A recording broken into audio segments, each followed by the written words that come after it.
Kids who are in foster care are not in foster care to any fault of their own.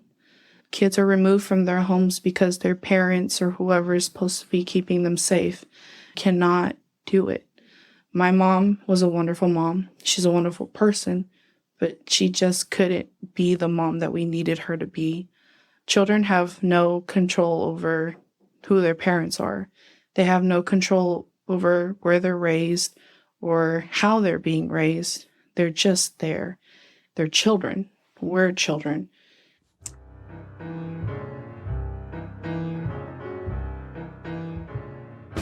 Hello, East Anchorage. This is Alaska State House Representative Andrew Gray, and East Anchorage Matters. The goal of this broadcast is to keep the constituents of Anchorage's Campbell Park, University area, Russian Jack, and Unaka Valley neighborhoods aware of the relevant happenings in the halls of government of our great state. This past week in the Capitol, my office hosted the nonprofit organization Facing Foster Care in Alaska. This group is made up of folks with lived experience in the foster care system as former foster youth themselves. Facing Foster Care in Alaska, FFCA, was founded over 20 years ago by Amanda Mativier with help from Alaska State House Rep at the time, Les Guerra. Those two appeared on my podcast, East Anchorage Book Club, last year. Today, we'll be hearing directly from foster youth who recently aged out of the system. We will hear from the most recent FFCA board president, Kxlo Gonzalez, and then Mateo Jaime, Kxlo Stone, and then three sisters, Abby Redmon, Sarah Lewis, and Abby Redmon. If you are interested in becoming a foster parent, and please be interested, as you're about to hear, we need more good foster placements. I'm dropping a link in the show notes to the OCS website, Office of Children's Services, where you can learn how to apply. Note, this episode contains discussions of child abuse, neglect, substance abuse, suicidal ideation, suicide attempts, drug overdose, and death. If you are thinking of harming yourself, call 988. Someone is waiting for your call. Kxlo Gonzalez, welcome to the podcast. Hi. Tell us a little bit about yourself. What's your story? I was in and out of the foster care system from the age of 5 until I was adopted at 16. I was in over 20 placements. I stopped counting after 15 because it was just taking too much of a toll on me for my number to keep going up. And in my adult life, I tried to go back to recount, and I know that I'm missing something. So I just know that it was over 20 placements that I was in. And I'm the oldest of a sibling group of 3.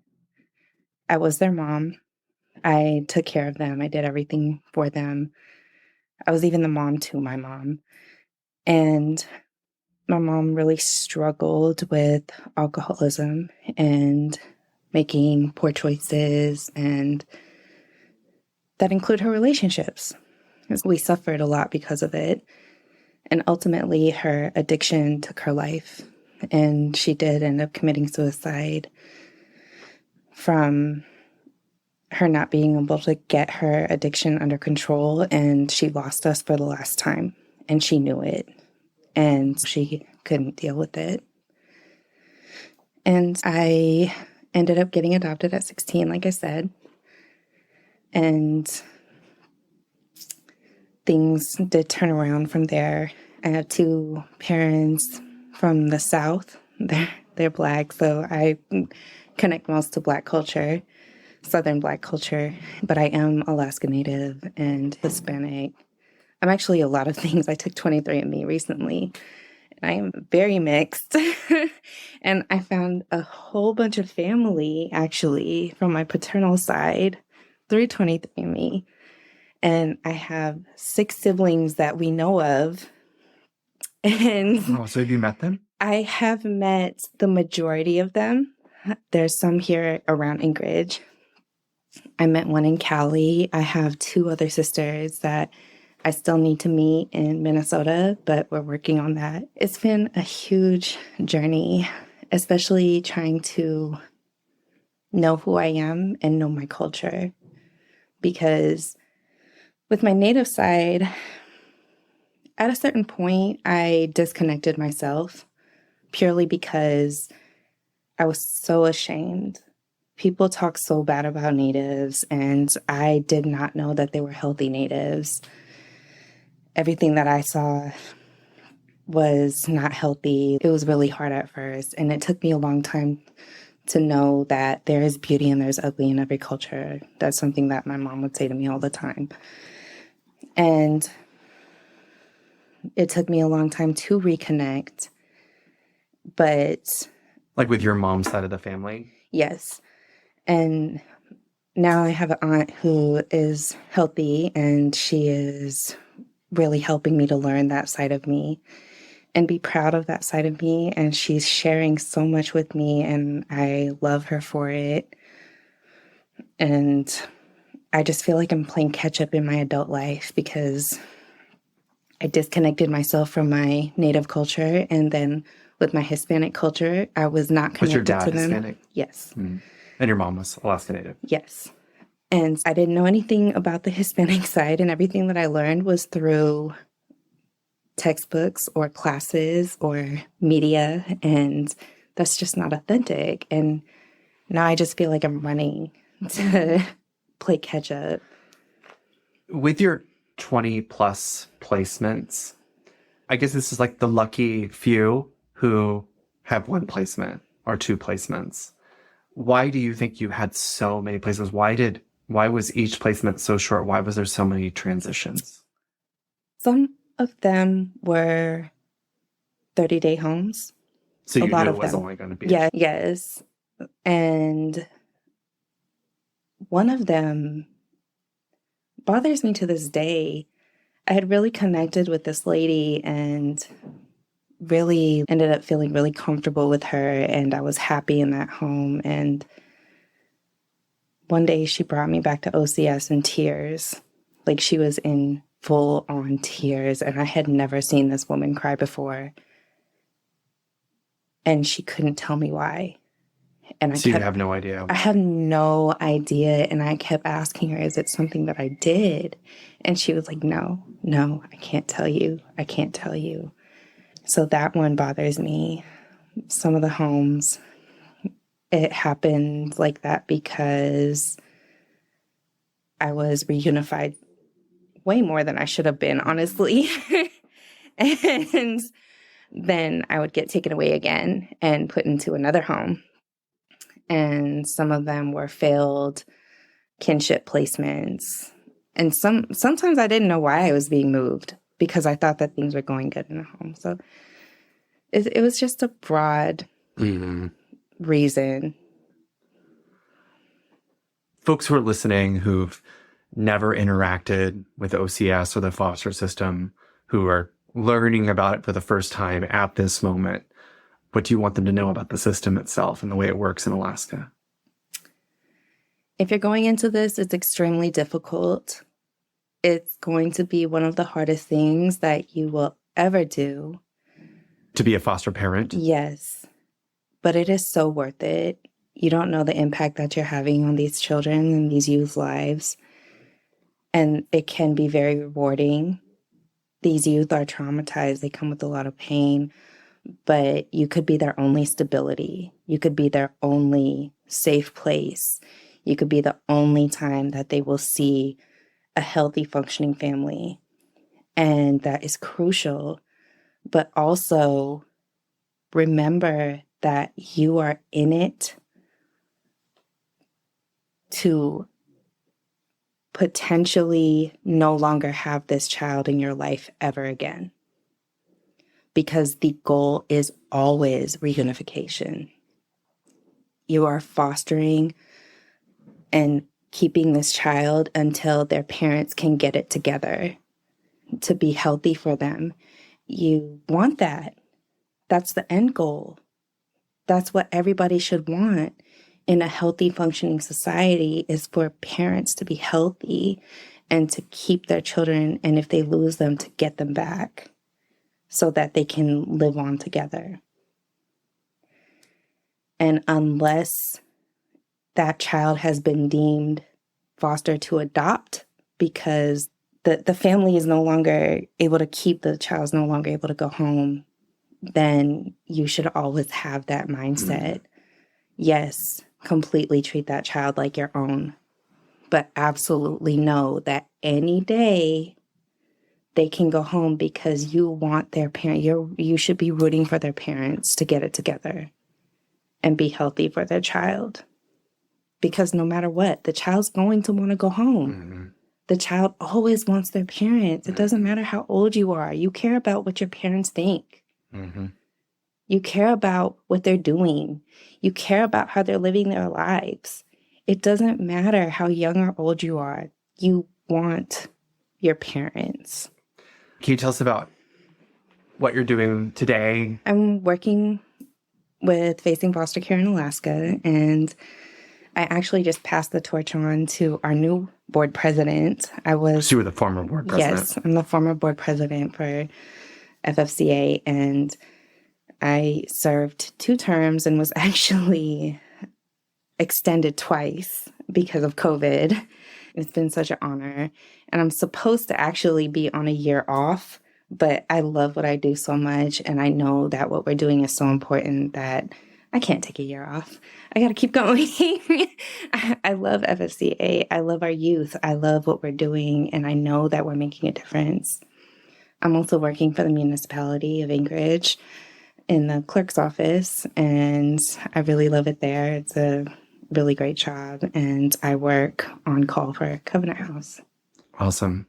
Thanks so much for being on the show today, Angel Gonzalez. Thank you. Mateo Jaime, welcome to the podcast. Thank you. I'm really excited to be on the podcast. I'm so excited that you're here. Thank you. You're my constituent. Yes. Tell us about your story. So for my first 15 years of life, I was raised in an extremely abusive situation with my father. The standards were like, if I got anything less than an A, I would get strangled and thrown across the room and kicked and punched. And it just felt, being at home, I had the butterflies going all around because I just didn't feel comfortable. And there's nothing I could do about it. And ultimately, he's in prison. My mom's no longer here. I was sent to Alaska for the funeral of my mom. And a lot of things happened, which ended up with me living with my sister. And that was for like a year. And things just did not work out. And where was your sister? I'm in Anchorage. In Anchorage. Yeah. So you moved in with your older sister. Yep. And had you grown up with your sister? Oh, no, I never really knew her. Because Like, she I and only your seen her, like, mom were once. in Alaska. Yeah, my mom's funeral was in Alaska, and I went from Texas to Alaska. And so I lived with my sister, and then her boyfriend came in, and just things went downhill from there. And this led to me switching different placements, and eventually there was a situation where I was sent to North Star because there's no foster homes available. And when I've had my preliminary consultation with the so-called doctor, apparently, he told me, "Oh, you're probably going to be out in 2 weeks." And I guess in North Star terminology, 2 weeks equals 2 months, because I stayed there for 2 months. I saw a lot of situations happen where the staff would chokehold kids in the air, and there's this particular circumstance where one youth was acting up and 6 staff members punched and strangled him, and by the end of it, he was all covered in blood, and the police took him out, and they arrested the kid. The staff, just nothing happened with them. They got away with it. And my so-called therapist, I would meet with him once every 2 weeks, but that's considered therapy in North Star. It's one little 30-40 minute visitation with the therapist where you explain what's happening, and then they'll just, the whole time, they're trying to send you to out-of-state facilities, which are probably owned by the same for-profit organization.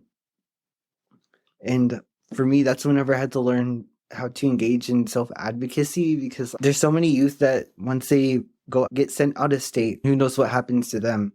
Every single time the therapist would try to send me to these out-of-state facilities, I just straight up tell them, no, I don't need that. It's just really bizarre that they try to do this to people who are at risk and don't understand the sort of consequences that will come out from you transferring completely out of state to an institution you don't know. Ultimately, my guardian ad litem saved me from finally getting out of North Star. His name's Anthony. He's like the best GAL ever. He's gotten me out of all the terrible situations I've experienced. And from there, it was back to the reality of living in foster care. Every single day, you're wondering what's gonna happen next, but in the worst way. Because you go to school and then you would try to stay at school as long as you could. I would stay until 7 to 8, 9 p.m. and the teachers would have to drive me home just to be able to complete homework because I was not allowed access to phones. I couldn't use phones for homework, couldn't use a computer, couldn't really watch TV. I was ordered to sit on the couch, and if I had gotten up, they told me that they would just throw me out on the streets. This is one particular foster placement. Yeah. And ultimately, the last foster home I ended up with, it was a hoarder house covered in animal feces and rats and bugs of different sorts. And it was almost like the floor was alive with how much stuff was on it, all the clothes, and just to walk straight. Just imagine like the ground covered in dirty, stinky, rotten clothes and animals' feces and trying to dance just to walk straight. So that's what it was like for me for a full year. And ultimately, the foster parents told me I had just graduated. They told me I wasn't allowed to go to college because they did not budget correctly. They needed me to stay with them to be able to afford their car service payment. So they could get their stipend. Yeah. It was unbelievable that someone would actually say that. And so I was taken aback, and I had told Amanda and my independent living worker about what happened. And ultimately, they spoke with the university. Amanda Mateo. Yeah. Mm-hmm. And so I got to move out that night, and I just left. And since 2020, I've been living on my own, and I'm working through school, and I'm graduating this December from UA with legal studies degree. And you're planning to go to law school? Oh, yeah. But I'm trying to figure out what I want to do first. I want to be a guardian ad litem to save kids in similar situations to me. But at the same time, I just want to shoot straight for law school. And what do you think gave you the strength to be able to go to school and do well and shoot for law school? Education has always been something enforced in me, and I realize that with other people, they have the power to just fall back and ask their parents for help. For me, I can't do that. There's nothing to fall back on except for homelessness. And so I realized I have to put myself through school to be able to live, because if I didn't rely on myself, I would just end up dead on the streets. And for folks who have never been involved with the foster system, do you have anything in particular you want them to know? There's so many things. For foster youth, it would definitely be, you have the power to survive what's happening to you, and there are people out there who will help you, and you also have the authority to change the system, because you could go to Gino and advocate for your rights. And then for foster parents, take into consideration the amount of trauma that's being done to them. It's like no matter how good a situation is, there's always damage being done. But people put an emphasis on physical pain compared to emotional pain. That's something I'm still struggling with to this day. It's like my social skills like out the door because of how much I've just been focusing on trauma recently. And so it's, people don't understand, they don't know what mental pain looks like in trauma, what it does to you mentally. Mateo, thank you so much for being on the podcast today. Yeah, thank you. Kxlo Stone, welcome to the podcast. Thank you. Tell us a little bit about your story. I'm 22 years old. I live in Anchorage, Alaska, and have been for most of my life. My family immigrated from Samoa back when I was 1. I went into foster care on my 13th birthday. I remember being called down to the office about 2 p.m. It's like I remember this day for the rest of my life, I think. I've forgotten a lot of other things, but I still remember this specific day. And I remember thinking, oh, my mom must be here to pick me up because it's my birthday. We must be going out somewhere or something like that. I came down to the office and my sister joined me on the stairs because both of us were summoned.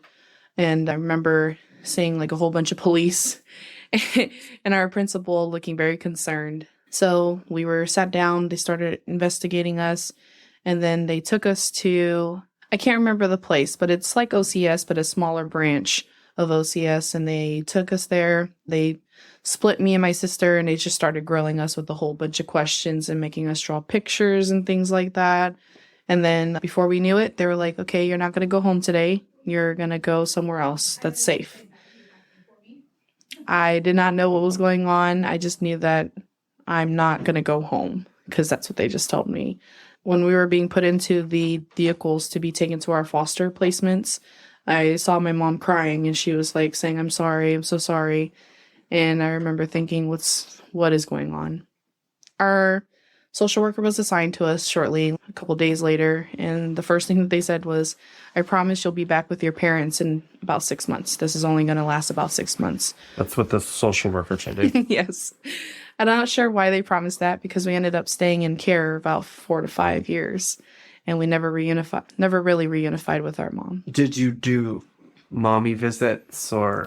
Not for the first 2 years. We weren't even allowed to talk to her or call her. We weren't even allowed to call our other siblings that were split up from us. How many siblings are there total? It was 4 at first, 2 and 2, and we were split up. I only had communications with my sister that I lived with, but the 2 youngest ones, I never knew what was going on with them or anything like that. It was like a big secret. It wasn't until they passed a law that encouraged or mandated sibling visits and things like that that we finally got to see each other weekly, which was really good. We did have a failed reunification.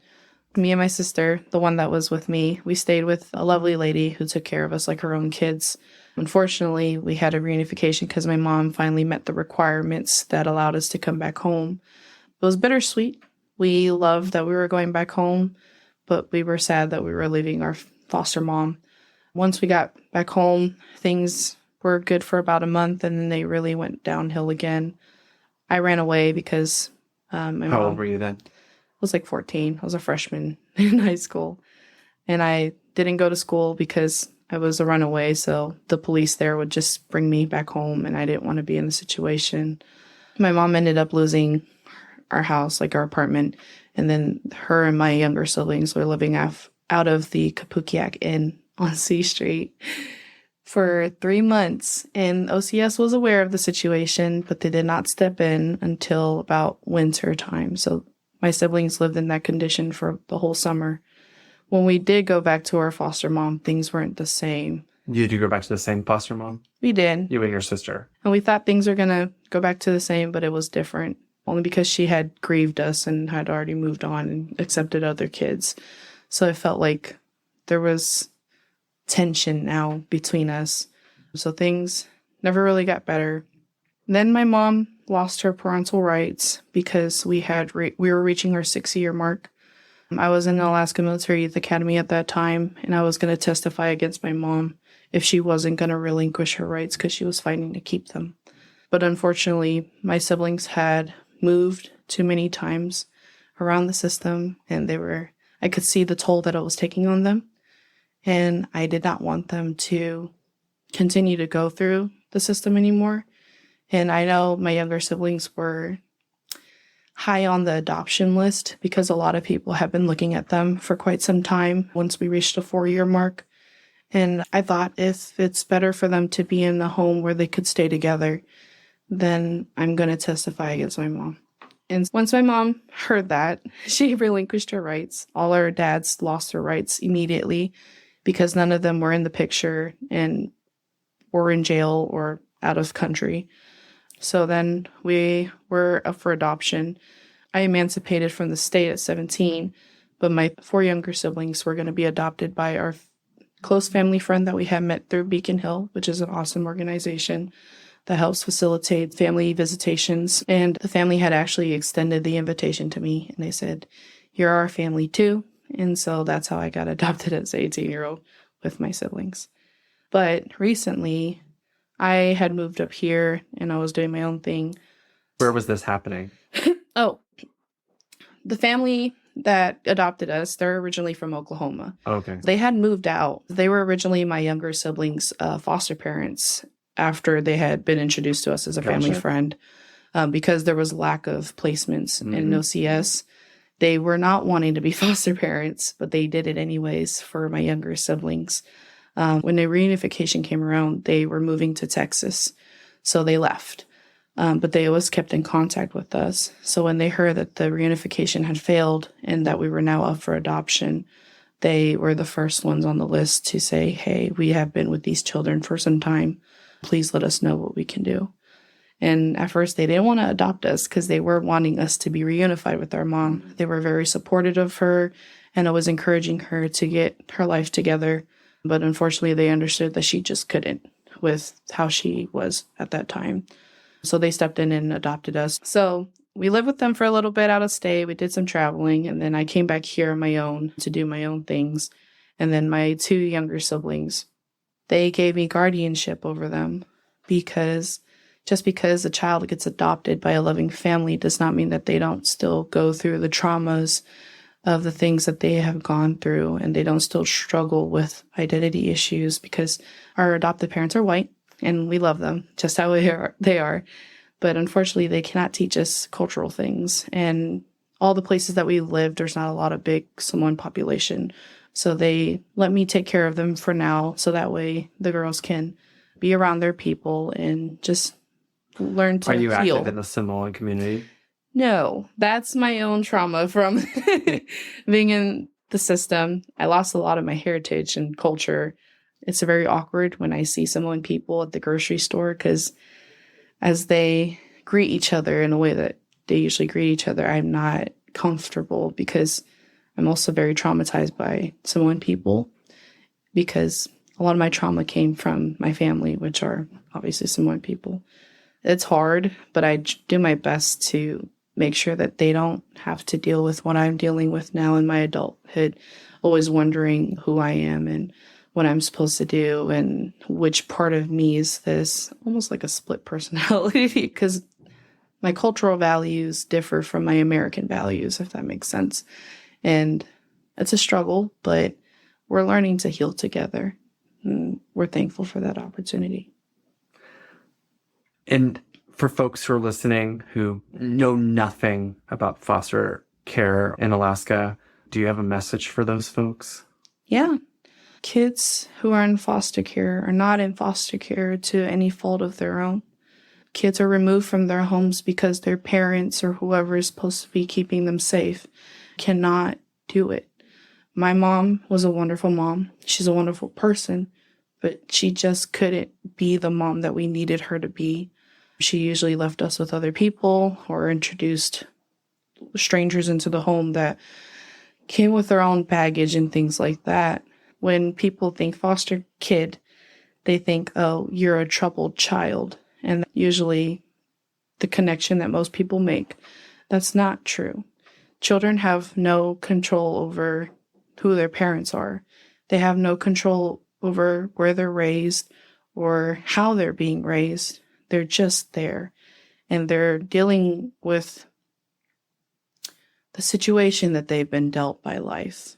And when they go into foster care and they go to these foster parents who think that, oh, you're just another troubled child that I can make money off of, it's unfair because that child, yes, they may have behavioral issues. And yes, they may talk back and they may make life a little bit harder to you as a foster parent.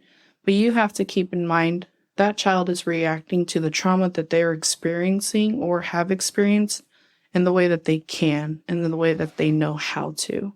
They're children. We're children. And we never had anyone to tell us how to moderate our feelings. No one's ever taught us how to take care of ourselves. No one's taught us how to act in public. So you're the person that we're looking towards to teach us those things. So to immediately dismiss us as troubled children that no one wants is not setting that child up for success for the future, and you're continuing the cycle. Kxlo Stone, thank you so much for being on the show today. Yep. Thanks for having me. Abby Redmon, welcome to the podcast. Hello. So tell us a little bit about your story. I was born in Anchorage, Alaska. I am one of 12 siblings, and What number are you? I'm number 6. I am smack dab in the middle, the only one with red hair, bad eyes, and the tallest girl in the family. So I'm like the black sheep of the family, or at least I was growing up. Like the Cheaper by the Dozen movie, they nicknamed the little redhead boy FedEx. That's what my siblings would call me growing up. So I grew up in Anchorage with my siblings until 2005. We were placed into foster care for the very first time. How old were you in 2005? I was 9. Okay. So I was placed into foster care. I was in foster care for a year, and then I was reunified back with my parents, or my mom. And following that, we were then removed a couple years later again, placed back into care, then went false reunification again, or failed reunification, and then went back into foster care for the 3rd time, and then was reunified. My younger siblings were all removed from the home when I was 17, and they were in foster care until just recently. But I was, for some reason, even though I was 17, OCS didn't feel the need to remove me, which was interesting. They left me homeless with my parents. That's a little bit about me. Because you were removed so many times, what do you wish was different? Everything. A lot. I believe when we were reunified, there was a Band-Aid put on the issue, and my mom's from another country. She came to America when she was 16. She's from the Ukraine. Her values and the way that she did things is completely different from America. And being from a different country and then meeting an American man, and then all of a sudden you're popping out kids every year, one after another, it becomes a lot. I wish OCS would have taken into consideration rather than the Band-Aid that they were putting on. I wish that they would have done one prevention, because a lot of the removals could have been prevented if they provided the correct services. If you're comfortable sharing, what was the Band-Aid and what would have been the better prevention policy? The Band-Aid that they did was telling my mom to get a restraining order against my dad because there was abuse going on, domestic violence. So that was one Band-Aid. The second Band-Aid was my OCS asking my mother's relatives, mind you, who are also foreigners from a different country, to be a third party without my mom's family members fully understanding what that meant, because they spoke English was their second language. Nodding and saying, okay, yeah. But not really understanding what was being OCS asked. was saying, okay, Mom, this is what you have to do to keep your kids. And I guess this said, I did not know that this happened. These Band-Aids happened for the entirety of my life up until 2 years ago, when I was speaking with a social worker who was working with other family members of mine. And she actually was telling me, do you remember these things happening growing up? Like, you lived with mom's relatives. You guys lived in a shelter. Like, do you remember these things? And I was like, yeah, I thought we were just homeless. But these were interventions that OCS was, yeah. But my mom's family members didn't understand the extent of that. So when it came to a third party, my mom's family members, something happened. And I just remember the cops and OCS basically showing up one day with vans looking for my dad, even though he wasn't in the home at the time, and then just telling us, get what you can and go sit in a van. And I was 9 years old when that first happened. But OCS had been involved since the time I was an infant. It just sounds like to me that there were too many attempts at reunification. There was far too many attempts at reunification. And it just seems absurd to me. And it failed. And while I am so appreciative that it happened, because... And for you at 17 to still be with your mom. Yeah. Both my parents, I was sleeping on an air mattress with my dad. I'm a 17-year-old high schooler sleeping on an air mattress on my brother-in-law's floor because OCS, for some reason, did not remove me when they came and removed my siblings. And when they came in to remove my siblings, I was working at the time. I got a phone call. I rushed home, and I actually took my siblings and I hid in the woods because I didn't want them to go. And then I was like threatened with like a charge of kidnapping or something. So I like took them back because I was so terrified of being a criminal. But I tried everything to keep them from going. But I was so powerless at 17 to do anything. And then recently in 2020, my youngest brother passed away in his foster home. Following that, I immediately, the day that it happened, my other little brother actually came and he moved in with me, and I became a foster parent to him. And then a little while later, I got a phone call from the social worker saying, hey, your sister has nowhere to go. Can she stay with you for a couple weeks? A couple weeks turned into well over a year. So you basically became a foster. Yeah, I became a foster parent to two of my siblings. I don't want to have you share anything that you don't want to share, but if you want to talk about your brother who passed away in care. Yeah. So it is hard, but I will, because I feel it is important, because it could have been prevented if somebody would have listened to what was being said. My brother JJ was 15. He was in a foster home, and multiple times I can picture myself and my sister Sarah sitting in the courtroom and saying, this is not appropriate. This man is not an appropriate foster parent. He was falling asleep during hearings. I don't want to say nodding off, but that's what it seemed to be. Something wasn't right. My brother was allowed to roam the streets and pretty much do whatever he wanted to do. And October 7th was the last time I saw my brother. He came over because he was... Yeah, October 7th, 2020, he came over. 6th, he came over because he was at 15 years old, intoxicated, called his foster parent, and his foster parent refused to drive to Anchorage to pick him up. I was the closest person to wherever he was at, so I said, yeah, come over, you can stay with me. Just be quiet when you come in, not knowing the next day would be the last day I would see him. And when he was with me, he opened up to me and had let me know he was using drugs, and he felt like he was becoming our dad because our dad struggles with substances. And I told him, no, you're not. It's going to be okay. Look at us. We're all still here. There's 12 of us. We've been through so much. We got this. I told him, please come back on Friday because I have a busy week this week with my daughter had school. When she was in kindergarten, we were doing the online learning. I told him, come back on Friday. Let's have dinner. Let's discuss how we can get you sober and move forward. And Friday afternoon, I received the phone call that my brother was found dead by a contractor who was working on the home in his room. And while the circumstances surrounding it, what happened, there's so much that we don't know. But what we do know is that the foster parent was told there was a former foster, I believe he may have been adopted, or he was just a former foster of that foster parent who was a convicted felon, or he had a criminal record pretty lengthy at his young age, was told he could not be in the home. The foster parent did not respect that and ultimately allowed this adult into the foster home, and this adult is the one who was suspected of supplying my brother with the drugs that killed him. And the foster parent, the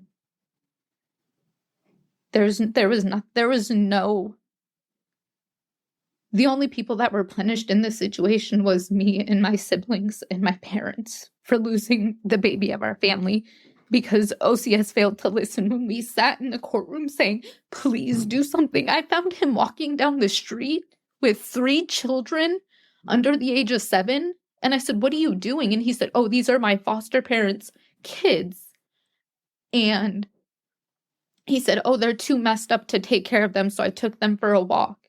I immediately called the social worker and the guardian ad litem, and I said, what is going on? This is unacceptable. I would see my brother out past midnight, just riding around the neighborhood. And multiple times it was stated in court, this is not appropriate. And ultimately nothing other than the foster parent's license being revoked or removed was done. I'm so sorry. And I wish there could be some legal ramifications to the foster parent. That was neglect. it was neglectful to allow the individual, knowingly he was selling drugs, into a home with troubled foster youth. And a lot of it could have been prevented if the Office of Children's Services would have just listened to us saying this is not a safe place. It's hard to pivot. It is a hard thing. I've like, it's been 3.5 years since it happened, and it's hard. So I get it. It is a hard conversation to pivot from. There were way too many failed reunifications, and I think the reason is because we were such a big sibling group. It was hard to figure out what to do. The easiest option is just put all 12 Put all be back, and then, a couple years later, some of you guys will be over the age of 18. Mm-hmm. We won't have to worry about them. And that's honestly what it seemed like, because when my older siblings hit a certain age, OCS didn't come in and remove them, but they removed the rest of us. It should have honestly stopped after the second time, because I watched my siblings grow up in the foster care system, the 4 youngest, and it breaks my heart the amount of times that they were unified, and with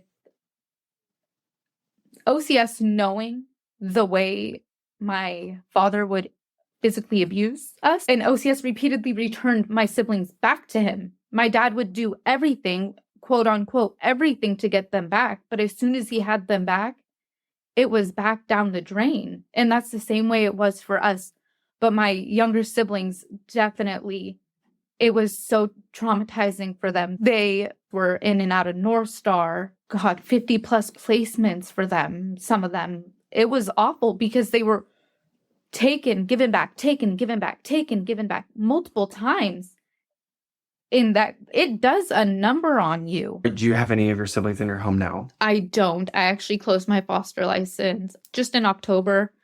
It was time for me to move on from being foster. They were adults. Right. So I was like, my other younger brother had moved out and he got his own place. And then I had Abby with me. And I was like, it's time for you to get your wings and fly. I need my house back. Like my kids. And how many kids do you have? I have 2 of my own children, and I was living in a very small house. I moved my room down into the basement and my kids' room to accommodate my siblings so that they had a safe place, because I was always so worried about them. But it was time. But it was amazing. Being able to foster them was helpful to foster our relationship, because when we all went into foster care, I was never placed with any of my siblings other than that first time in 2005. I was placed with a couple siblings. But when I was removed again a few years later, I was never placed with another one of my siblings again. And our family visitations were once a week. We had to be pulled out of school every week a few hours early. And we would have a 2-hour visit at Salvation Army. And that went on for quite a while. But once my younger siblings were put back into foster care in 2018, there was no push for visits because they were older. My sister, Sarah, as soon as my siblings were placed into foster care, she immediately tried to start getting custody of them. She's like, how can I do this? What do I do? And it took OCS months to do that. But she started fostering my siblings then, and then 2 of my sisters got into it, 2 that were being fostered by Sarah. So one of them came to stay with me. So I started fostering actually in 2018 for the first time, and then did that for just a few months. What do you think Alaska needs to do to be better? We have this amazing group, Facing Foster Care in Alaska. We've lived this. We are experts in this. If more people would listen to what we are saying, then we could get our point across as individuals who have lived this. Because I don't think policymakers or the individuals who are writing these rules and regulations have gone through the system to witness it. It's one thing to put it down on paper, but it's another thing to live through it. Thank you for being on the podcast today. Yeah, thank you. Sarah Lewis, welcome to the podcast. Thank you. You're Anna Redmon's sister. Correct. Older sister. I am. I'm Anna Redmon's older sister. I'm the 4th one in line. Yes, raised 8 younger ones. Tell us a little bit about your story. So I'm Sarah Lewis. I was born and raised here in Alaska. I've been here my whole life. Grew up in Anchorage mainly. So I got placed in the foster care system for the first time when I was 11. So didn't really understand what was going on prior to foster care. Just living in my home with neglect, substance abuse, parents in and out. Thought it was normal growing up like that. I raised my 8 younger ones. I'm one of 12. We didn't really know what was normal, so we thought that was normal. So when we left out of there, going to other people's homes, we saw normalcy. Do you remember the day you were removed? I can tell you it was August, for sure. It was probably a week to 2 weeks before school started. And it was very interesting the way it happened. Because we were living at our biological home, and my parents were in and out. We didn't really know what was happening. When you say in and out, like sometimes not coming home at all? Yeah. Both of them. Like neither parent was in the house. Yeah. Or they were outside in the shed doing substances. Now as an adult, I know, but I didn't know as a child. Do you know what I mean? Mm-hmm. I was in the household making sure it was going and running. Sometimes, to be honest, I found parents passed out, like unconscious. And yes. So as a 8-year-old, you don't know, right? And you're just like, okay, mom's sleeping or dad's sleeping and whatnot. So our grandpa actually came in and took us like for a brief period before that. I can't recall like how long, maybe it was like a month to 2 weeks. He had us, and then OCS intervened and said, we got to do a safety plan. Safety plan was put in place. Dad was told that he could not be at the house anymore. And then mom had to have a third party. OCS came and checked it in one day. Mom's third party wasn't there, so that was cause for removal. So they came in and removed us all. I remember 2 Astro vans pulling up, and they said, you guys got to pack your stuff. So I started loading clothes in baskets, not understanding what's happening next. Sorry.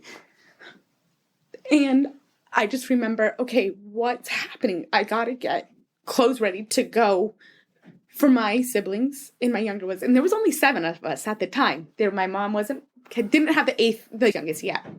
And so I remember getting the laundry baskets, and I'm like, okay, they're like, the little ones are going to go in one van and the 3 oldest are going to go in another.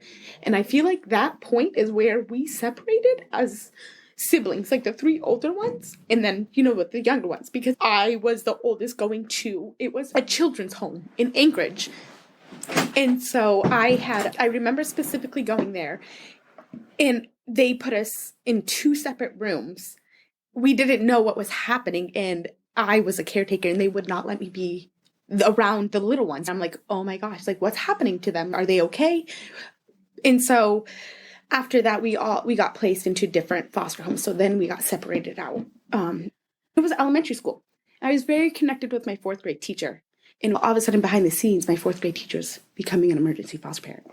Oh, wow. So behind the scenes, and then a week before school started, I moved into my 4th grade teacher's home. Yep. And started living there and stuff. And then they worked on getting my younger brother, Daniel, at the time, to move in with us and whatnot. And so we lived there for a little bit of time. And then my brother had to leave due to behavioral reasons. And then I had left because I was alone in that home, and I wanted to be with a sibling. And an opening opened up in another foster home with my sister, Becky. Mm-hmm. And we are 9 months apart. Mm-hmm. So we were close at that time. Mm-hmm. And so I moved into that home, and that was our last home within that time span of a year. And then we got a transition back to mom. So we reunified with mom. And then that was when the 12th one was born. And then we stayed at home for a couple of years. And then chaos started coming back. I don't feel like the state helped and provided like the right resources to the parents. I feel that the parents that are coming into the OCS system, they lack the support they need. They don't have the community they need. It takes a village to raise a child. They don't have that village to raise a child, so they need that help to continue raising it. So I think that there was a lack there. If there was more support and help, there could have been, I feel, not a second removal, a third removal, or a fourth removal. I just feel like it's just bad practice anywhere every removal is a trauma. Correct. People need to be able to objectively assess the situation and say, is there really a chance of reunification? Because if you put them back and take them out again, you're re-traumatizing them all over again. Yes, I agree. But then also I feel that let's keep them with family. Where was my family at that time? My mom's side of the family. And your grandfather, why didn't that work out? My grandfather, I wasn't comfortable with him. He actually ended up abusing me while I was there. So I was not going to be there. I refused. And so I actually went back to my mom and whatnot. I was mommy's girl, mommy's tail. I followed my mom everywhere. So I went back to my mom because she was my safety. I was like, he's not going to do that to me. This was your dad's dad? Yeah. So I was like, nope, we're not going to do that. And then the safety plan went in place and whatnot. So when you say you wish that family had been explored more, did you have aunts, uncles? I had aunts and uncles on my mom's side of the family. We were so connected, and I don't have a connection now with this family, my mom's side of the family. But when we were young, we were going over there. They were a big support, but there was a barrier because they're Ukrainian. My mom is an immigrant from Ukraine. So that barrier right there. They couldn't understand the system. They didn't know how to become like a kinship placement. Yeah. That was a lack there and lost relationships. I wish I had, you know what I mean? How are you doing today? I'm okay. I'm making it. I take it day by day. I feel like right now I was a foster parent. I've closed my license. I was a foster parent to my siblings the last removal. So June 26th of 2018, they went back into the care. And I got a phone call that night saying they were in care. That's when I went in and I was like, I need to become a placement. I was 25 at the time in a single bedroom apartment. And I'm like, I need them. It took me 63 days for me to get placement of them, when the law says in the first 45 days. But I was calling that night and they said no. There's lots of biases within the system. But let's think about the family. How are we connecting with the family? Are we helping the children get visits? I understand if a child goes into your home at birth, what about all the other family? It's not just a mom and dad. There's a grandma, grandpa, there's auntie, uncles. Who's doing that research? And the siblings. Correct. You know what I mean? Who's doing that stuff? The goal A is always reunification. Let's support that. Why aren't we supporting reunification and the family contact? For folks who are listening who maybe have no knowledge of this system and are learning about it for the first time, what do you think is the most important thing for them to know? I think most important thing for them to know is if a child is constantly repeating something, they're saying something because something's not right. I feel like I was not listened to well in the system. Not listened to as a foster parent, not listened to as an adopted parent, due to me growing up in the foster care system, and people have a lot of biases. But unfortunately, people grow and they change. They're not the same person they were 10 years ago. They learn and change and evolve as a person. So they don't need to look at that file. It should be confidential at that point. What about our youth that was in foster care and then aged out on their 21st birthday, grew up, but then still continue as siblings in care, but then there's still biases. Why did it take 63 days for me to get placement with my siblings when it said that within 45 days I should be able to get placement? But I called that night and I said, I can come get them right now. Let me come get them right now. Why? Why couldn't they emergency license me when they can emergency license somebody else? So it's listening to the youth, listening to the people that are constantly repeating it, listening to the experts of the system. They lived it, they breathed it, they understand it.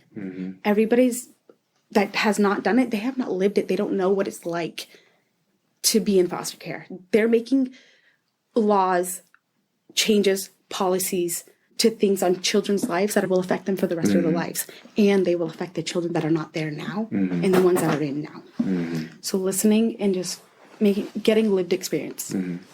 Thank you so much for being on the podcast today, Sarah. Yeah, thank you. Abby Redmon, welcome to the podcast. Hi, thank you for having me. You go by Abby, right? Yes. And your sisters are Sarah and Anna. Yes. Let's get started just by learning a little bit more about you and what your experience was like growing up. I was born and raised in Anchorage. I'm one of 11 siblings, or one of 12. And what number are you? I am 10. Okay, so you have two younger. Yeah. I have 2 younger, my little brother and my little sister. And I was first placed into foster care at the age of 2. Don't know really much of what happened because of that age. I know there was a lot of confusion. I know that, but I don't know much of what happened at that first removal just because I was so young. And then I was removed again 3 other times. What do you remember from later placements? I think the first thing that I remember about the foster care system or being within the investigative situation was a group home, or me and my brother Noah. He's 1 year older than me. And there was a bunch of other little kids in there too. It was like almost like a daycare kind of. They had bunk beds, like 1 bunk bed in a room. And the girls were on one side, boys were on one side. The only thing I could remember is from that one is always trying to find my brother. Where is my brother? Where is he at? We would meet. So our rooms, it was my room, bathroom, his room. So I would go in the bathroom and I would knock on the wall so he could sneak out of his room. We would sit on the floor because there was a window. And so we would sit on the floor and hide so we could sit there and spend some time together. Because all the other times we were together, it was a bunch of random kids. We didn't know where we were. We didn't know who was giving us a bowl of cereal in the morning. So we stuck together. We would bring each other books. I would put them, like I said, we had bunk beds and they had the wooden slats. So I would put the books in the slats so I could read them at night. And I had a fish one. It had a goldfish on it. And me and him would trade that one back and forth. And we would sit there and it was just always us two. We didn't play with any other kids. We didn't know anybody else the whole time we were there. First thing when we were available to come out of our rooms, we looked for each other. Breakfast, we were eating our soggy cereal together. How old were you then? I was maybe 5 or something around. I was really, really young. And he was only 1 year older than me, so we're both pretty young at this age. We're oblivious as to what's happening, don't know what's going on. And now that I think about it when I'm older, I didn't even realize it was a group home. I didn't realize that was even a placement until I got older, and I was spending nights there. And you had placements with families after that? Here and there, yeah. A couple of placements. I would have maybe a sister or a brother. Usually it was I'm one of the 4 younger ones, so it was usually us 4. It was me paired with one of the younger 4. At one point I was in a foster home with Sarah, but shortly after I arrived, I remember her leaving. But it was predominantly just my younger siblings put in placements with them, not much with any of the older siblings, as now the older siblings took me in as their foster kid, but being foster siblings and the placement wasn't really... You got put in an institution. I did. Do you remember that and how that happened? So I was put into a couple of mental health or psychiatric institutions, but the one that I have the most problems with and the most concerns with is North Star. I was placed there 3 times. One of the 3 times I was placed there as a foster placement or as a bed. I needed a bed. So it wasn't because of any concerns, it was like they had nowhere else for you to go. Right. There was no beds, and it was that, and my caseworker said they'd have me out in a couple days into a foster home, but I was there, I think 27 days it was. It was a good amount of time. Definitely wasn't there for only a couple days. All the experience that I've had there were negative.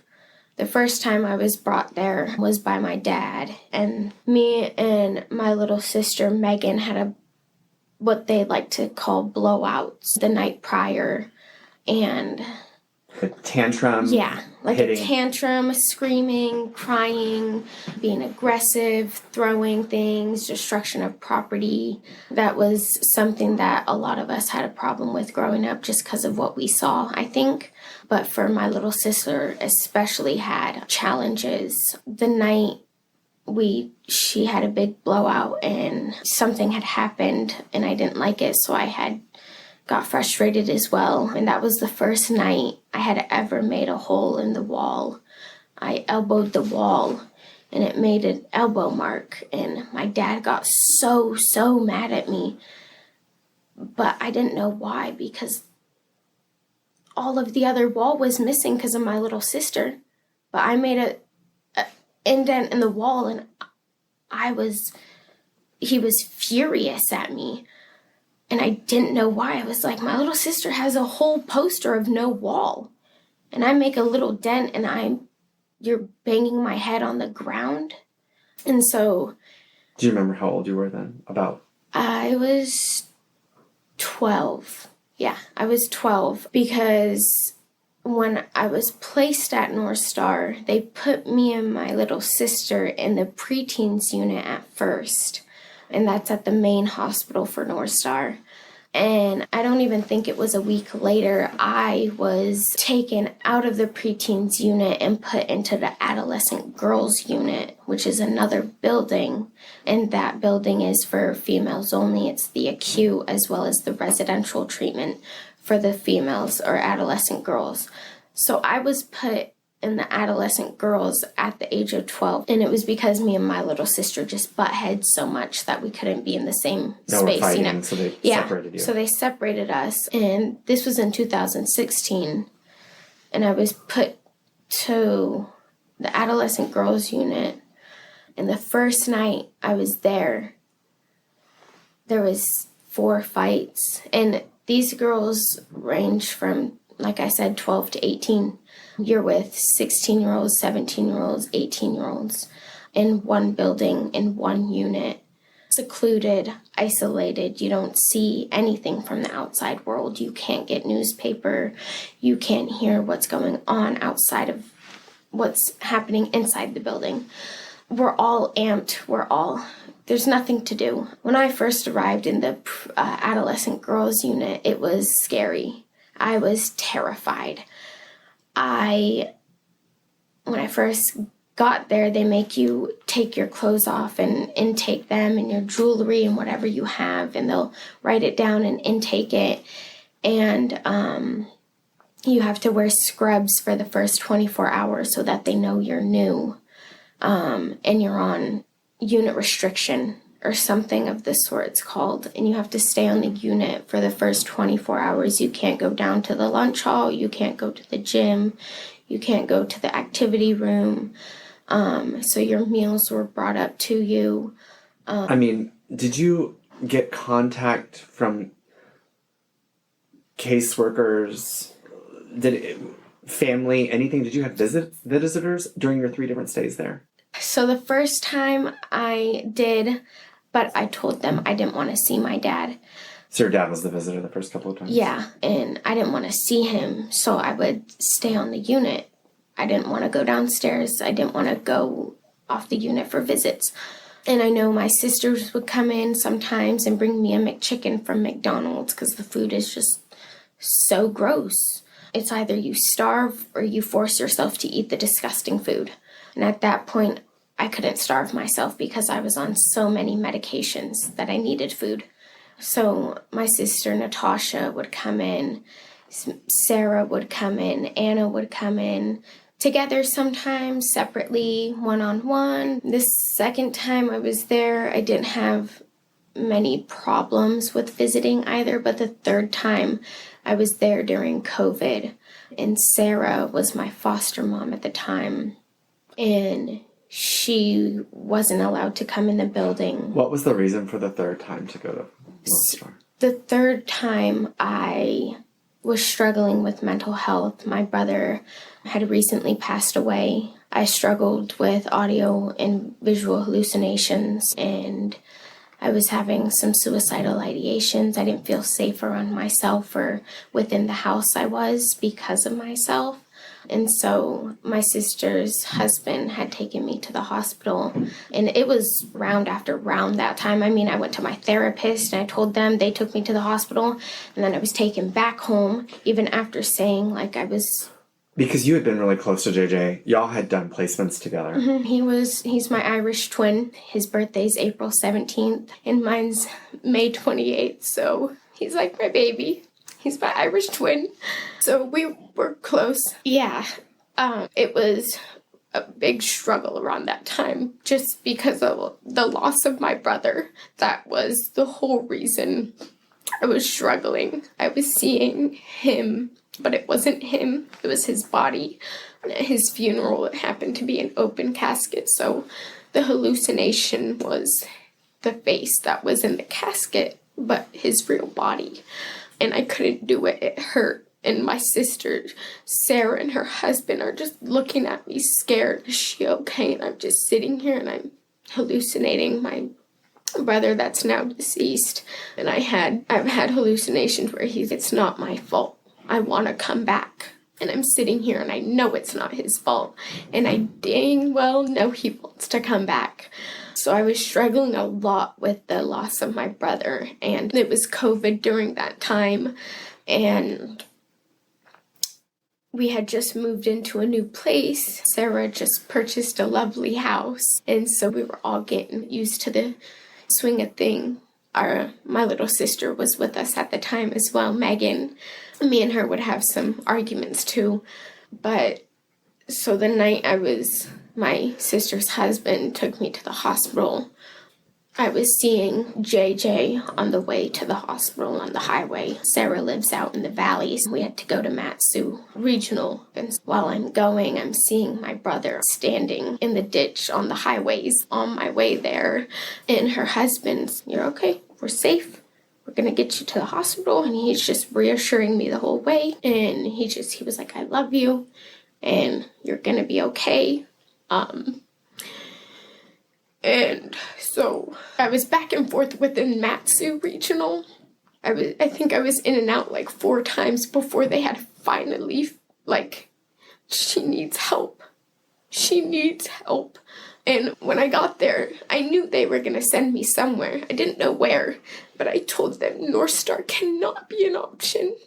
Even my sister Sarah advocated as hard as she could to not get me into North Star, knowing how horrible of a place it is. She advocated so hard, and I saw a stretcher come in after I was in the psych ER for some time at Matsu, and I saw the EMTs walk in with it, and they're talking about North Star, and I overhear them, and I'm sitting here, and I'm like, I'm the only one who needs to be sent somewhere. I'm the only one.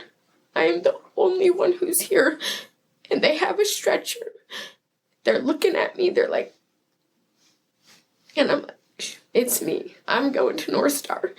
And they're like, "Are you Abby?" And I'm like, "Yeah." And they said, "Okay, we're going to get you in this stretcher, and we're going to get you in an ambulance. We're going to take you to Anchorage to a North Star." I said, "No, I was told I wasn't going there." I hyperventilated on the stretcher. They were strapping me in. And I didn't want to go. I sat there, and the nurse that was there, she taught me how to play Sudoku, and she knew how bad I didn't want to go. She sat there and she was like, "You guys can't take her there. You guys can't." And they were like, "We have to."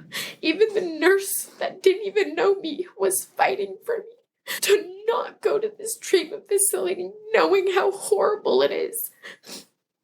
And I was still sent there. I had to do the same intake. The same intake person was there and said, "Oh, you're back?" I said, "Yeah, I'm back."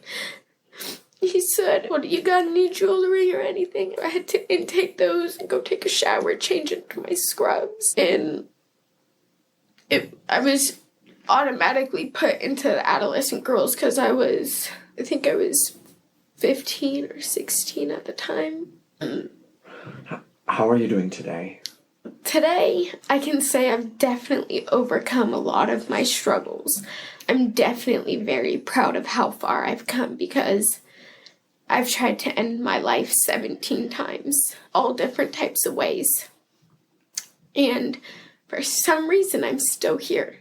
I don't know what that reason is, but I know it's for something in the field of foster care, my name's going to be big.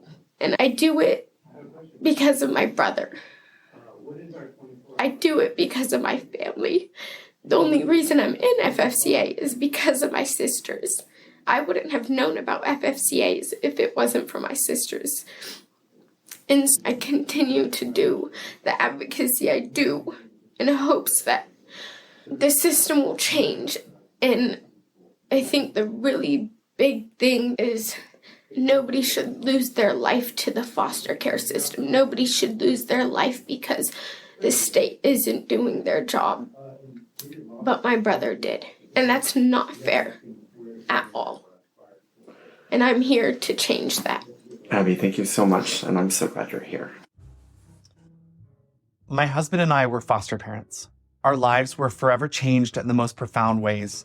Please, if you are at all interested, visit the link in the show notes to learn more about becoming a licensed foster parent. We have heard directly from foster youth today, and their voices are important. Their stories are too often overlooked, and it's time we started listening. On a later podcast episode, I'll be offering a different perspective about psychiatric hospitals in Alaska, including North Star. I know of parents who have admitted their children to North Star because they felt there was no other option. In their experience, their children received the necessary care they needed. Could our psychiatric hospitals do better? Absolutely. But I also know that there are many employees whose heart is in the right place and do want the best for the people who walk through their doors. One more thing. OCS case managers are the folks on the front lines of these painfully difficult situations. The case manager decides if children should be removed from their home or if they should stay. It's an incredibly stressful job when the case managers have everything they need to do well and a manageable caseload. Most of the time, though, OCS case managers are in short supply, and therefore they manage too many cases. This inevitably leads to cases not getting the level of attention they deserve and case managers burning out and leaving their jobs. I'm dropping a link in the show notes to learn more about applying to be an OCS case manager. We need more good people to step up and do this essential work. I have two bills that will be heard in the House this session. The first, House Bill 320, would protect foster youth sibling relationships when they get adopted. What this bill does is when a foster youth is adopted, they become a stranger to their biological family, but this bill would exclude their sibling relationships, which means that after they're adopted, they are still brother and sister with their biological siblings. The second bill is House Bill 363. What this bill would require is that foster youth placed in a psychiatric institution would get a timely hearing in front of a judge to ensure that they actually require that level of care. This bill has been referred to Health and Social Services Committee. The sibling bill has been referred to the Judiciary Committee. Please stay tuned for public testimony opportunities. We will need folks to call in and speak to the necessity of these bills when the time comes. Big thanks to Facing Foster Care in Alaska. I'm also dropping a link to that organization in the show notes. And huge gratitude to our 6 guests today. If you like what you heard, please subscribe, rate, and review us. To reach me, email rep.andrew.gray@akleg.gov or call us on our office number, 907-465-4940.